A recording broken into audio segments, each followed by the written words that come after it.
The question is now, when we die, where do we go?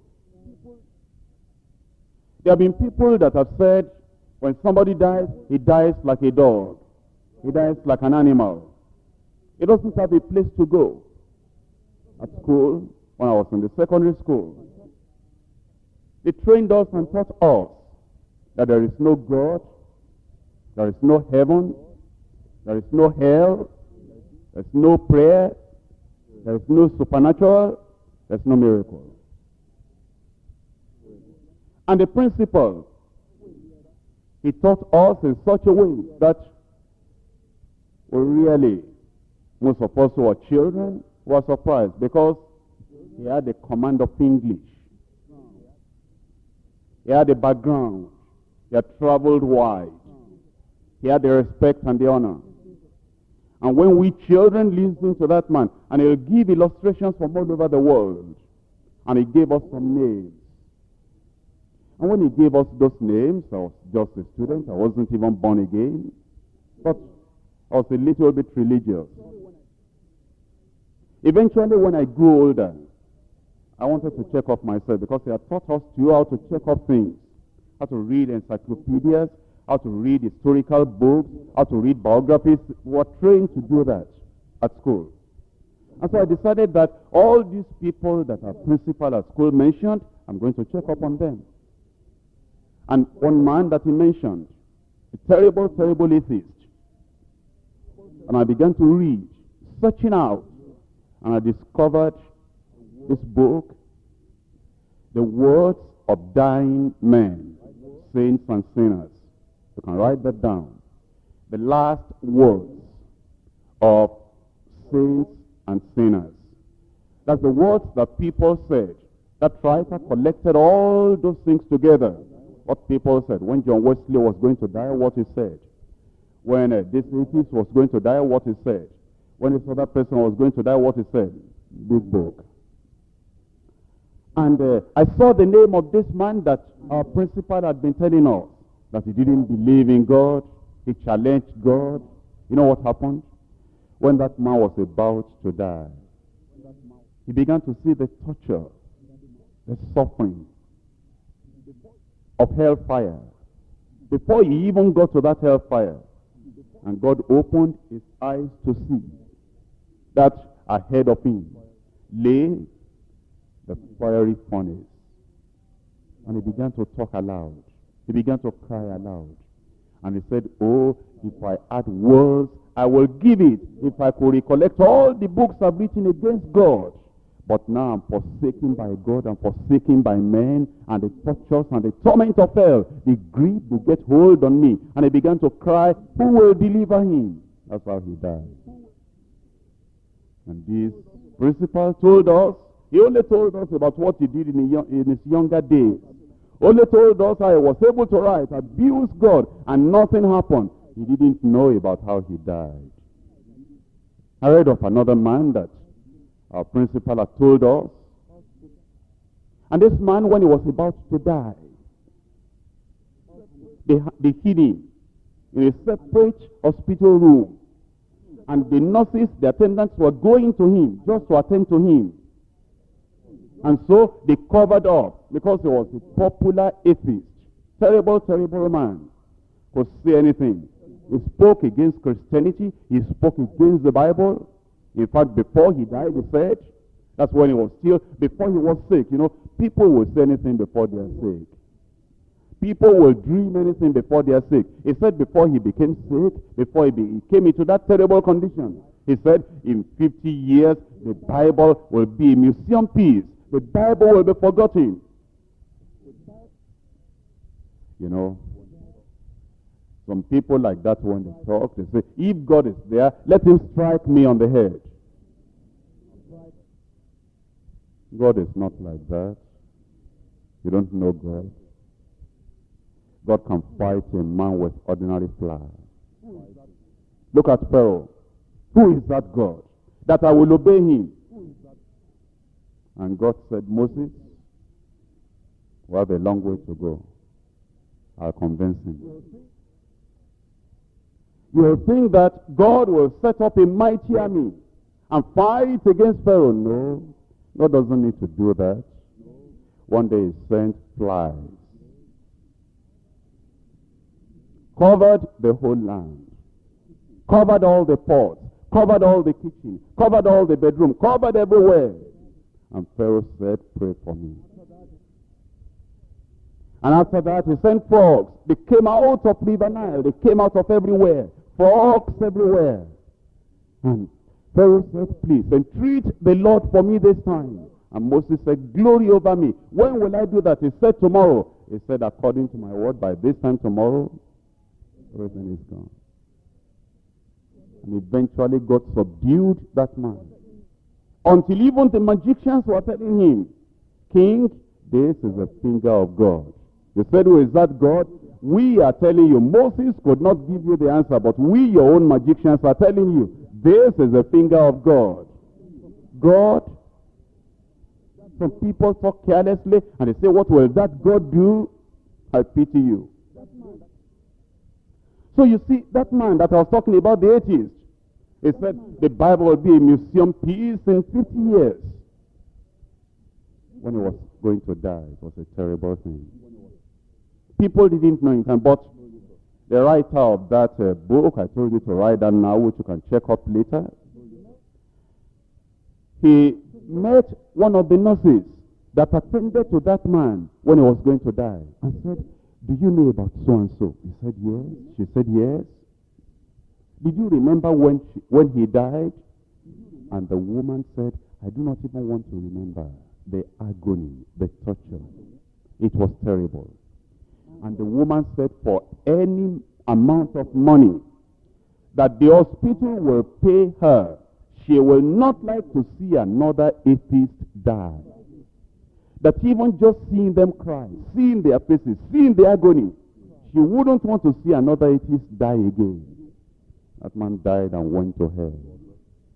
Before he died, he was already crying out. Already crying out. At Benin here, Republic of Benin, that's Cotonou in the town, as a church member. You see, this church member was living in adultery. It's a true story. All these things I tell you, this is not just parable illustration. True story. He was playing the trumpet in that church. I don't want to mention the church. And he was living in adultery. And God was faithful to him. And God said, repent, change. Because life is not like this. And he went on in adultery. And that particular day, God told him, at 12 noon, you will die. He ran to the church. That's why I don't want to mention the church. In the morning. And he started praying. The time had passed. At 12 o'clock, he was still on that altar, praying and crying to the Lord. He gave up. While he gave up, the church members, because in that church they had people that, just were around that time. When they saw him praying, nobody did anything about that. They just felt that he had a problem and he came to the church to pray. But exactly at 12, he died. And he began to go around. Because they needed to inform his people. And they were afraid that, so that the police will not say, because Cotonou was very tense at that time about the preaching of the gospel. And they were afraid that the government might say that church people had killed that man, their trumpeter. While they were going around, he was having a particular experience. And eventually, as he went around wanting to see what to do for the burial, to inform the people, the news was spreading. Eventually, he woke up. But when he woke up, his back, when somebody dies, you touch him, is very, very cold and very, very stiff. When they touched his back, it was so hot, they couldn't put their hands on that back. And he told them that when he died, the Lord told him that because you are afraid and you are praying, I'm going to send you back, but I'll teach you a lesson. And he took him right to the very gate of hell. And his back faced that fire of hell. When you woke up here at Cotonou here, not up to 100 kilometers, that place was still hot. There's hellfire. In Cameroon, some years ago, a herbalist became sick. True story. As this herbalist was very, very sick, he was about to die. And while he was about to die, he saw Jesus on one hand, and he saw the devil, fierce looking, terrible looking on the other hand. And Jesus didn't say anything. Jesus just stood there, mild, soft, quiet, and kind, just looking at him. Eyes of pity and sympathy. And the devil, on the other hand, said, hurry up, you are my property. Let's go. And the herbalist became afraid. He became afraid. He started trembling and shaking. And as he was afraid, he started pleading and crying. And Jesus didn't say anything. But the devil kept on hurrying him up, saying, the time is over. You spent your time. You've done everything you want to do. Now you'll follow me. You served me here, and you should be able to bear the consequence. He was afraid. He didn't want to go. He didn't want to die. And Jesus, thank God for Jesus. Jesus, that name, the lover of our souls, the Savior of the sinners, the Redeemer of those who have gone astray. His name is Jesus. For God so loved the world, that he gave his only begotten Son, that whosoever believeth in him shall not perish, but have everlasting life. And Jesus told him, he pointed at him, you are set free. And the devil vanished. And the man got healed. When he got healed, he piled all his instruments of doing herbal work together, burnt everything, bought a Bible. Without any invitation, he went to church. When he got to the church, the people were wondering, because he was a person that nobody will dream of preaching to. So they asked him, what motivated you? What's the matter? Why? And he told them the story. And he made up his mind that whatever will happen, he will not go to that hell. That's why I was rescued. Many years ago, there was a man who was in the army. And this man in the army, because of all the fighting and all the things, he sustained some injuries. Eventually, to cut a long story short, he died. And as he died, he prepared the coffin, they did everything. And they were carrying him from one place to the other. As they were carrying him from this place to the other, it was now about 2 days after he had died, and the funeral was just about to take place. One of the soldiers carrying him stumbled, and the head part of the coffin knocked the ground. And they heard groaning from inside the coffin. And they opened up that thing. And they looked, and they saw that there was life now in him. And they attended to him. After attending to him, eventually he got well. It's a long, long story. And when he got well, he began going to church and serving the Lord. And then he wrote, he spoke to the person that wrote the account, 48 hours in hell. And it was a terrible time. And so we need to understand that eternity is long, long, long, unending. And when sinners die, they go to hell. And the message is in your hand. Multitudes are going to hell. I checked up last year alone